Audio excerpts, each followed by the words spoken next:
you ever heard of neuro-associative conditioning? You haven't? Let me tell you what it is.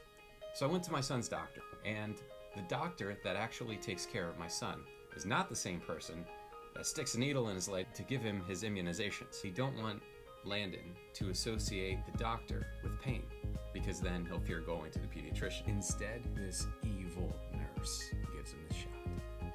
It triggered something in my mind that I had read about a couple years ago that Tony Robbins talks about. It's called neuro-associative conditioning. There are two things that drive everything we do in life. Every single thing you do comes down to pain and pleasure. See, if it was the doctor, then my son would associate pain with the doctor. That's not what we want, right? So how does this apply to you? The things that trigger the desire to change in most people are pain and pleasure. It's not that you can't change. It's not that you aren't capable of changing. It's just that you have to have the desire to change. Essentially what neuro-associative conditioning says is that if you can control what you associate pain and pleasure with, you can control what you do with your time. Consider the fact that much of what you do today was largely driven by what you learned when you were a child. What if you could change some of the things that you like and don't like about what you do simply by changing your associations with pain and pleasure?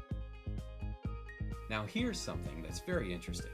You could actually associate pain with the wrong thing to your own detriment. If you have a bad relationship and that relationship doesn't work out for whatever reason, you might then associate the opposite sex with pain.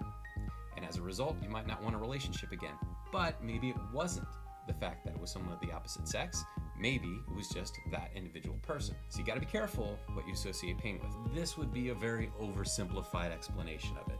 What Tony Robbins says is associate massive pleasure and massive pain with the things that you want to do and the things that you don't want to do.